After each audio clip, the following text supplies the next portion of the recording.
अस्सलाम वालेकुम जी स्टूडेंट्स। आज हम chemistry chapter number 7 organic chemistry start कर रहे हैं। पहले जो है वो 16 चैप्टर हैं आप लोगों के। पहले ऑर्गेनिक केमिस्ट्री को पढ़ा जाता है। अमूमन ऑर्गेनिक केमिस्ट्री में से आपका 70% पेपर आता है। इसी में से आप लोगों के 3 लॉन्ग क्वेश्चंस कंप्लीट होते हैं। तो पहले हम ऑर्गेनिक केमिस्ट्री पढ़ेंगे चैप्टर नंबर 7 से, फिर उसके बाद जो है वो इनऑर्गेनिक केमिस्ट्री को पढ़ेंगे। ठीक है, तो आज लेक्चर नंबर 1 है केमिस्ट्री ऑर्गेनिक केमिस्ट्री का इंट्रोडक्शन टू ऑर्गेनिक केमिस्ट्री। जी उसमें जी फर्स्ट वन है इंट्रोडक्शन ऑफ ऑर्गेनिक केमिस्ट्री। तो उस इंट्रोडक्शन में हमने ये बताना है कि तकरीबन 200 साल पहले ये सोचा जाता था कि ऑर्गेनिक और इनऑर्गेनिक कंपाउंड में जो डिफरेंस है वो इनके ओरिजिन में डिफरेंस की वजह से है और प्रॉपर्टीज़ में डिफरेंस की वजह से है। ठीक है, more than 200 years ago it was taught that organic compounds differ from inorganic compounds because of difference in their origin and properties। ठीक है, ओरिजिन और प्रॉपर्टीज़ में डिफरेंस होने की वजह से ऑर्गेनिक कंपाउंड और इनऑर्गेनिक कंपाउंड्स में डिफरेंस है। अब शुरू में ये सोचा जाता था कि ऐसे कंपाउंड्स जिनको लिविंग सोर्सेज से हासिल किया जाता है, जिनको लिविंग थिंग्स से हासिल किया जाता था, उनको हम ऑर्गेनिक कंपाउंड्स पढ़ते हैं। ठीक है, और ऐसे कंपाउंड्स जिनको नॉन लिविंग सोर्सेज से हासिल किया जाता था उनको हम इनऑर्गेनिक कंपाउंड्स के नाम से जानते थे। ठीक है, so organic compounds were those compounds that were obtained from the living sources like plants, animals, microorganisms. ठीक है, और on the other hand the compounds which were obtained from the non living source were named as inorganic compounds. Non living sources के अंदर minerals like rocks etcetera. ठीक है, सो ये हमारे ख्यालात थे 200 साल पहले कि ऐसे कंपाउंड जिनको लिविंग थिंग्स से हासिल किया जाए वो ऑर्गेनिक कंपाउंड्स कहलाते हैं, जिनको नॉन लिविंग थिंग्स से हासिल किया जाए वो इनऑर्गेनिक कंपाउंड्स कहलाते हैं। ठीक है, फिर उसके जो है वो अल्टीमेटली इस कंसेप्ट की जो वजह थी वो थी वाइटल फोर्स थ्योरी। ये आप लोगों ने 10th में भी पढ़ी थी, अब हम इसको दोबारा डिस्कस करेंगे। वाइटल फोर्स थ्योरी के चंद नकात जो है वो मैंने लिखे हैं स्लाइड पर। वो ये हैं कि ऑर्गेनिक कंपाउंड्स को सिर्फ लिविंग थिंग्स ही तैयार कर सकते हैं, लिविंग थिंग्स ही ऑर्गेनिक कंपाउंड्स को सिंथेसाइज कर सकते हैं।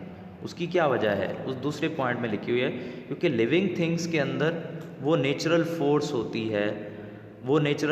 होती है जो कि ऑर्गेनिक कंपाउंड्स को सिंथेसाइज करने के लिए लाजमी है। ठीक है, और ये लिविंग थिंग्स कैसे ऑर्गेनिक कंपाउंड्स बनाते हैं, ये इनऑर्गेनिक कंपाउंड्स को मिला करके ऑर्गेनिक कंपाउंड्स बनाते हैं। ठीक है, तो इनऑर्गेनिक कंपाउंड्स को जो मिलाकर ऑर्गेनिक कंपाउंड्स बनाने की जो मतलब इनके अंदर सलाहियत है वो नेचुरल फोर्स है जो कि उन ऑर्गेनिक कंपाउंड्स को बनाने के लिए लाजमी है।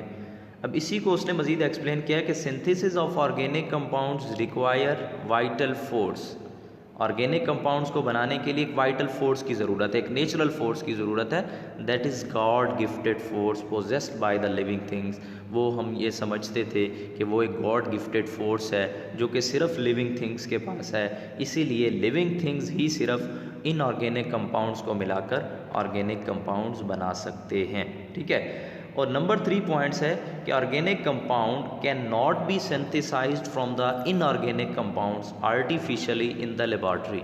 मतलब वाइटल फोर्स थ्योरी के मुताबिक हम ये समझते थे कि जो इनऑर्गेनिक कंपाउंड्स हैं उनको मिलाकर हम ऑर्गेनिक कंपाउंड्स नहीं बना सकते आर्टिफिशियली लेबॉर्ट्री के अंदर।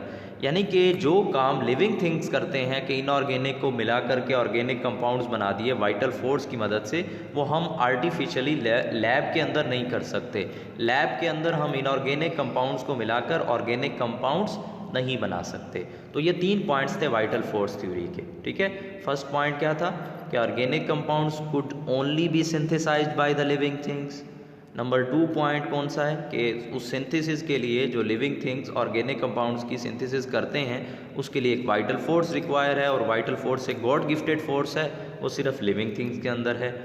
नंबर 3 पॉइंट है कि ऑर्गेनिक कंपाउंड्स को लेबोरेटरी के अंदर हम तैयार नहीं कर सकते इनऑर्गेनिक कंपाउंड्स के ज़रिए से, ठीक है।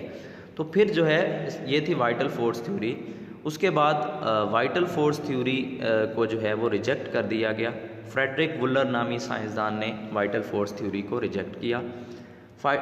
वाइटल फोर्स थ्योरी को रिजेक्ट कैसे किया गया? उसने जो है सिंथेसाइज किया, ही synthesised urea by heating ammonium साइनेट।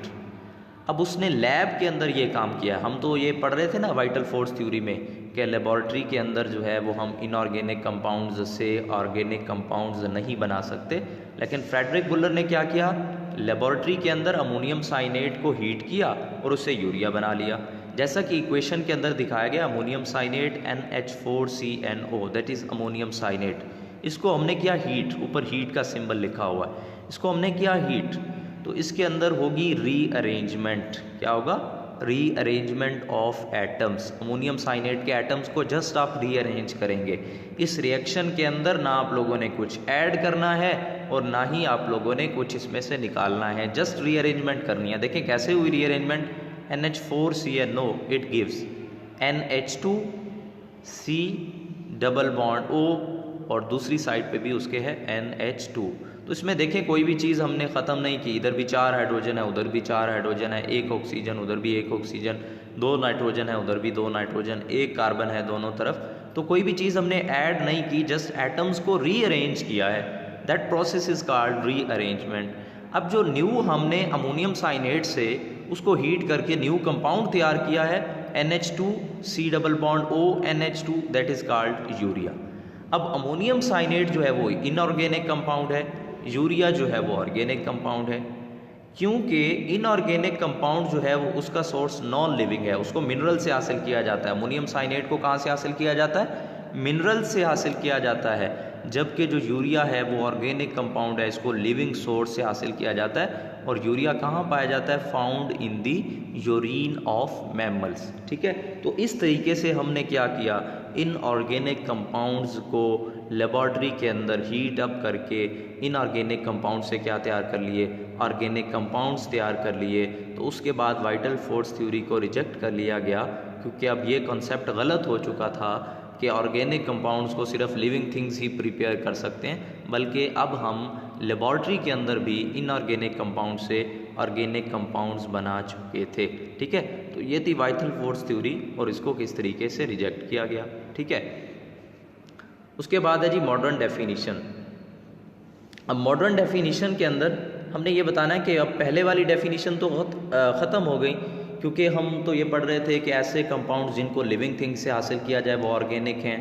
तो अब तो ये कंसेप्ट जो है वो गलत हो गया, क्योंकि लेबॉरेटरी के अंदर भी आप ऑर्गेनिक कंपाउंड बना सकते हैं। तो अब हमें ऑर्गेनिक कंपाउंड्स की, ऑर्गेनिक केमिस्ट्री की न्यू डेफिनेशंस जो है वो रीअरेंज करना पड़ी। तो वो डेफिनेशंस क्या हैं? कहता है कि ऑर्गेनिक कंपाउंड्स को आप यूँ डिफाइन करते हैं, covalent compounds of carbon and hydrogen together with hydrogen, यानी hydrocarbons and their derivatives are called organic compounds. Hydrocarbons और उनके डेरिवेटिव्स को ऑर्गेनिक कंपाउंड्स पढ़ते हैं, और हाइड्रोकार्बन्स और उनके डेरिवेटिव्स के सिवा बाकी जितने भी कंपाउंड्स हैं उनको इनऑर्गेनिक कंपाउंड्स पढ़ते हैं। उसके बाद जो है वो ऑर्गेनिक केमिस्ट्री को हम कैसे डिफाइन करते थे? Organic chemistry was defined as the branch of chemistry which deals with the study of hydrocarbons and their derivatives. Hydrocarbons and their derivatives, इनको जब हम स्टडी करेंगे that will be named as organic chemistry. तो organic compounds का खुलासा आपने ज़हन में रखना है। ऑर्गेनिक कंपाउंड्स क्या हैं? Carbon together with hydrogen and their derivatives. अब इसके बावजूद भी ये आपने ख्याल करना है कि हमारा जो पीरियोडिक टेबल है इसमें ऑर्गेनिक केमिस्ट्री जो है वो एक ही एलिमेंट के मकरूज है, वो है कार्बन। कार्बन के गिर्द ही हमारी ऑर्गेनिक केमिस्ट्री जो है वो रिवॉल्व करती है। वो कार्बन की ही केमिस्ट्री है जो ऑर्गेनिक केमिस्ट्री कहलाती है, ठीक है। फिर वो कहता है कि लास्ट में नोट लिखा हुआ है, कहता है कि कुछ वजूहात की बिना पर, कुछ हिस्टोरिकल और कन्वेंशनल रीजंस की बिना पर जो है कुछ कार्बन वाले कंपाउंड्स को भी हम ऑर्गेनिक नहीं समझते कि वो ऑर्गेनिक नहीं है, यानी कि उनके अंदर कार्बन तो मौजूद है और कहीं पर तो हाइड्रोजन भी मौजूद है, लेकिन हम उनको ऑर्गेनिक कंपाउंड्स नहीं कहते। जैसे कार्बन मोनोऑक्साइड है, ये इनऑर्गेनिक है, अब इसमें कार्बन है लेकिन ये इनऑर्गेनिक है। कार्बन डाइऑक्साइड, ये भी इनऑर्गेनिक है। अब नेक्स्ट देखें H2CO3, इसमें तो कार्बन भी है और हाइड्रोजन भी है, लेकिन ये फिर भी इनऑर्गेनिक है। तो कार्बन टुगेदर विद हाइड्रोजन से मुराद ये है, ये इंपॉर्टेंट पॉइंट है, समझना है आप लोगों ने। अगर कार्बन डायरेक्टली हाइड्रोजन के साथ लिंक कर रहा हो तो वो होंगे हाइड्रोकार्बन। अगर कार्बन पहले ऑक्सीजन के साथ जुड़ रहा है और इनडायरेक्टली हाइड्रोजन के साथ जुड़ रहा है, वो कंपाउंड्स ऑर्गेनिक नहीं होंगे। H2CO3 के केस में कार्बन के साथ OH ग्रुप जुड़े हुए हैं, यानी पहले ऑक्सीजन जुड़ता है फिर हाइड्रोजन, हाइड्रोजन अटैच है कार्बन के साथ लेकिन इनडायरेक्ट अटैचमेंट है, तो ये ऑर्गेनिक नहीं कहलाया जा सकता। तो कुछ कंपाउंड्स ऐसे हैं, इन्हीं वजूहात की बिना पर, हिस्टोरिकल एंड कन्वेंशनल रीजंस, कुछ कंपाउंड्स कार्बन तो रखते हैं लेकिन हम उनको ऑर्गेनिक कंपाउंड्स नहीं कह सकते। ठीक है, तो ये है modern definitions about organic chemistry. उसके बाद है फीचर्स ऑफ ऑर्गेनिक केमिस्ट्री। जी, तो ये लॉन्ग क्वेश्चन के लिए भी इम्पोर्टेंट है, हालांकि ये बहुत आसान सा क्वेश्चन है। पिछली दफ़ा जो है वो एक दफ़ा ये पेपर में आया हुआ था कि discuss the important features of organic compounds. तो पहला फीचर है पिकुलियर नेचर ऑफ कार्बन। ये पहले भी आप लोगों ने 10th में पढ़े हुए हैं। Peculiar nature of carbon, carbon की मखसूस ऐसी कौन सी खसूसियत है जिसकी वजह से ऑर्गेनिक केमिस्ट्री कार्बन के गिर्द ही रिवॉल्व कर रही है। तो फर्स्ट है जी कि कार्बन के अंदर एक यूनिक प्रॉपर्टी है कि कार्बन एटम्स दूसरे एटम्स के साथ लिंक कर सकते हैं। तो ये जो सेल्फ लिंकिंग प्रॉपर्टी है कार्बन की, this self linking property of carbon atoms to link with other atoms is called catenation. यही वो प्रॉपर्टी है जिसकी वजह से कार्बन एटम्स चेन्स के अंदर जुड़ जाते हैं, बड़ी लंबी लंबी चेन्स बन जाती हैं या फिर रिंग्स बन जाती हैं। किस प्रॉपर्टी की वजह से? कैटिनेशन की वजह से।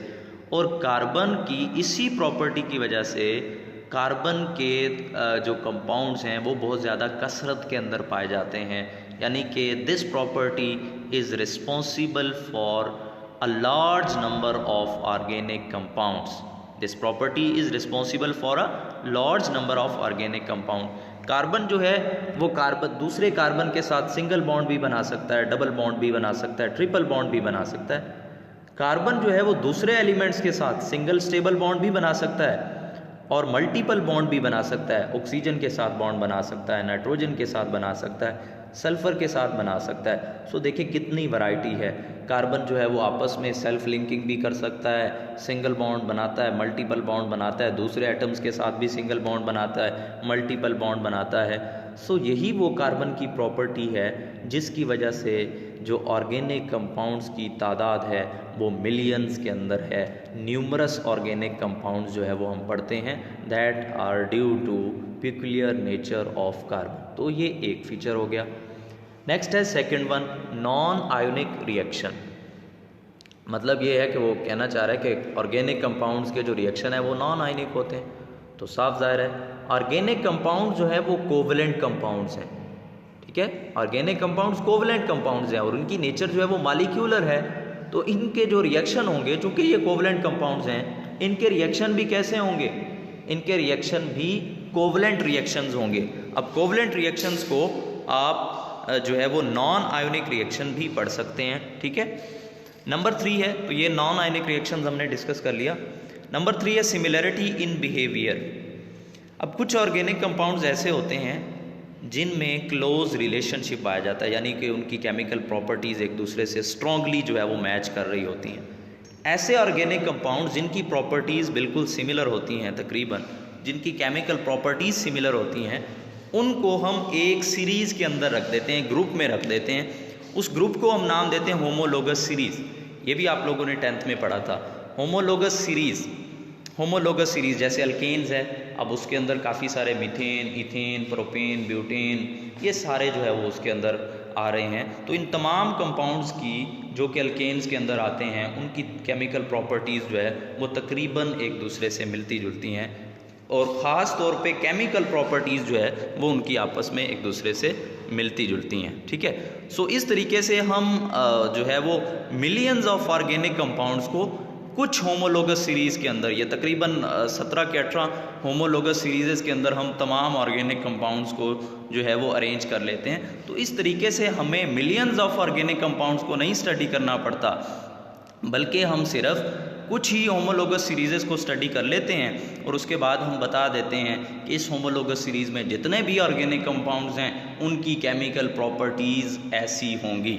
ठीक है, सो ये है सिमिलरिटी इन बिहेवियर। तो इसमें आपने क्या बताना है, थोड़ा होमोलोगस सीरीज़ का कंसेप्ट देना है कि कुछ ऐसे कंपाउंड्स जिनकी जो प्रॉपर्टीज़ हैं वो एक दूसरे से मिलती जुलती हों, केमिकल प्रॉपर्टीज़, उनको हमने एक ग्रुप के अंदर रखा जिसको हमने होमोलोगस सीरीज़ का नाम दिया। होमोलोगस सीरीज़ का हमें क्या एडवांटेज हुआ कि हमें मिलियंस ऑफ ऑर्गेनिक कंपाउंड्स को सेपरेटली इंडिविजुअली स्टडी करने की बजाय हमने कुछ होमोलोगस सीरीज़ को स्टडी कर लिया, जिसकी वजह से हमारा जो है वो काम आसान हो गया। ठीक है, उसके बाद है फोर्थ वन, कम्प्लेक्सिटी। तो वो कहता है ऑर्गेनिक कंपाउंड्स चूँकि लंबी लंबी चेन्स पर मुश्तमिल होते हैं, इसमें जो है वो कार्बन की लंबी लंबी चेन्स हो सकते हैं, रिंग्स हो सकते हैं, तो वो कहता है कि ऑर्गेनिक कंपाउंड यूजुअली लार्ज हो सकते हैं और स्ट्रक्चरली जो है वो बहुत ज़्यादा कम्प्लेक्स होते हैं। फॉर एग्जांपल वो कहता है स्टार्च, इसका फार्मूला C5H10O5 × N। अब ये N जो है वो सेवरल थाउजेंड हो सकता है। सो मतलब इस तरह के सेवरल थाउजेंड पार्ट्स जो है वो एक दूसरे के साथ मिलेंगे, बहुत सारे हंड्रेड्स के अंदर, थाउजेंड्स के अंदर पार्ट्स आपस में मिलते जाएंगे, तो एक बड़ा मालिक्यूल बनेगा, एक पॉलीमर बनेगा, जिसको हम नाम देंगे किस चीज़ का, स्टार्च का। ठीक है, तो स्टार्च इस तरीके से हमारे पास बनेगा। तो आप सोच सकते हैं कि जब इसके अंदर सेवरल थाउजेंड इस तरीके के मालिक्यूल बनेंगे तो ये कितना कम्प्लेक्स मालिक्यूल होगा। ठीक है, तो ये स्टार्च जो है वो एक मैक्रो मालिक्यूल है, वैसे भी आप लोग जानते हैं। ठीक है, फिफ्थ वन है आइसोमरिज्म। ऑर्गेनिक कंपाउंड्स, ये आप लोगों ने ये भी पहले पढ़ा हुआ, ऑर्गेनिक कंपाउंड्स जिनका मालिक्यूलर फार्मूला सेम हो और स्ट्रक्चरल फार्मूला डिफरेंट हो, उन ऑर्गेनिक कंपाउंड्स को हम क्या नाम देते हैं, आइसोमर्स का नाम देते हैं, और इस अमल को, इस प्रोसेस को आइसोमरिज्म कहते हैं। आइसोमरिज्म भी रिस्पॉन्सिबल है for the large number of organic compounds, for numerous organic compounds. Organic compounds जो इतने कसरत से पाए जाते हैं उसकी एक वजह आइसोमरिज्म भी है। अब जैसे आप पढ़ते हैं ब्यूटेन के 2 आइसोमर हैं, एन ब्यूटेन, आइसोब्यूटेन, पेंटेन के 3 आइसोमर हैं, हेक्सेन के 6 आइसोमर हैं, एंड सो ऑन। यानी कि कार्बन एटम्स की तादाद बढ़ती जाएगी तो आइसोमर्स की तादाद में भी क्या होता जाएगा, इजाफा होता जाएगा। और बड़ी मतलब इस तरीके से आप ये भी बता सकते हैं उसको कि जब कार्बन एटम्स की तादाद जो है वो 30 के करीब पहुंच जाती है तो उससे बनने वाले जो आइसोमर्स हैं उनकी तादाद वो कहता है कि बिलियंस के अंदर चली जाती है। ठीक है, सो आप अंदाज़ा लगाएं कि अगर एक 30 कार्बन एटम वाला ऑर्गेनिक कंपाउंड है उसके आइसोमर बिलियंस के अंदर होंगे तो ये आप ऑर्गेनिक कंपाउंड्स की तादाद में, वैरायटी के अंदर कितना ज़्यादा इजाफे का सबब बनेगी, ये property isomerism. So what is isomerism, उसमें आपने बताना है organic compounds having similar molecular formula, different structural formula are called isomers, and this phenomena is called isomerism. This phenomena is also responsible for a large number of organic compound. Sixth one है rate of organic reactions. अब हमने पहले पढ़ा organic reaction कैसे हैं, covalent हैं। क्यों covalent हैं, क्योंकि ऑर्गेनिक कंपाउंड्स कोवलेंट हैं। This is due to molecular nature of the organic compounds. Organic compounds की नेचर मॉलिक्यूलर है, इलेक्ट्रॉन्स को ये शेयर करते हैं। ठीक है, ये आयनिक नहीं है, ये कोवलेंट हैं। सो कोवलेंट रिएक्शन जो है वो आपने पढ़ा है अमूमन स्लो होते हैं as compare to ionic reaction. उसकी वजह आप लोगों ने फर्स्ट ईयर की केमिस्ट्री में पढ़ी थी कि भाई जो ऑर्गेनिक रिएक्शन होता है उसमें 2 स्टेप होने होते हैं। पहला स्टेप होगा बॉन्ड ब्रेकेज का, दूसरा स्टेप होगा बॉन्ड फॉर्मेशन का। ठीक है, सो जबकि आयनिक रिएक्शन के अंदर एक ही स्टेप होना होता है, पॉजिटिव और नेगेटिव ने मिलना है और एक न्यू कंपाउंड बना देना है। सो इसीलिए चूंकि एक ही स्टेप के अंदर ऑर्गेनिक आयनिक रिएक्शन हो रहा है, सो आयनिक रिएक्शन फास्ट होता है और कोवलेंट रिएक्शन यानी ऑर्गेनिक रिएक्शंस अमूमन क्या होते हैं, स्लो होते हैं, क्योंकि पहले पुराने बॉन्ड टूटेंगे फिर नए बनेंगे। सो ये टाइम टेकिंग प्रोसेस है, इसीलिए वो कहता है कि ऑर्गेनिक रिएक्शंस का रेट जो है वो कोवलेंट होने की वजह से, कोवलेंट रिएक्शंस होने की वजह से कैसा होता है, स्लो होता है। Number 7 and last one, solubility. ज़्यादातर जो आपके ऑर्गेनिक कंपाउंड्स हैं वो नॉन पोलर होते हैं नेचर में, ठीक है। अब ये भी आप लोगों ने पढ़ा हुआ है लाइक डिजोल्व लाइक, कि पोलर सोल्यूट्स जो है वो पोलर सॉल्वेंट्स के अंदर जैसे वाटर के अंदर हल होते हैं, नॉन पोलर सोल्यूट्स जो है वो नॉन पोलर सॉल्वेंट्स के अंदर हल होते हैं। तो ऑर्गेनिक कंपाउंड्स नॉन पोलर होने के नाते से सोलूबल इनसोलूबल हैं, सोलूबल हैं ऑर्गेनिक सॉल्वेंट्स के अंदर और इनसोलूबल हैं वाटर के अंदर, क्योंकि वाटर एक पोलर सॉल्वेंट है ना। तो ये सोलूबल होंगे नॉन पोलर ऑर्गेनिक सॉल्वेंट्स के अंदर, जैसा कि ईथर्स, अल्कोहल, कार्बन टेट्राक्लोराइड, ठीक है, पेट्रोलियम, ईथर, ये सारे ऑर्गेनिक सॉल्वेंट्स हैं। तो ये जो ऑर्गेनिक कंपाउंड्स होते हैं वो नॉन पोलर ऑर्गेनिक सॉल्वेंट्स में सोलूबल होते हैं और इनसोलूबल होते हैं वाटर के अंदर। सो ये कुछ इंपॉर्टेंट फीचर्स हैं ऑर्गेनिक कंपाउंड्स के, जिसमें हमने डिस्कस किया peculiar nature of carbon and second पे हमने डिस्कस किया कि उसकी जो है रिएक्शन कैसे हैं, non ionic reactions, similarity in behaviour हमने डिस्कस किया, ठीक है, कम्प्लेक्सिटी इन स्ट्रक्चर हमने डिस्कस किया, आइसोमरिज्म डिस्कस किया, rate of organic reactions and solubility. बस यहाँ तक आप लोगों ने जो है वो देख लेना है। ये इसका इंट्रोडक्शन था ऑर्गेनिक केमिस्ट्री का। इसको आप लोगों ने अपनी नीट बुक्स के ऊपर जो है वो नोट करके नोट्स बनाते रहना है साथ साथ, और मुझे जो है वो चेक भी करवाना है। इसकी पिक्स लेकर जो है वो आप लोग मुझे सेंड कर देंगे। मैं इसके जो है वो PDF नोट्स भी आप लोगों को ग्रुप्स के अंदर शेयर कर दूंगा। बस यहाँ तक आप लोगों ने देख लेना है। नेक्स्ट लेक्चर में इंशाल्लाह मुलाकात होती है। अल्लाह हाफिज़।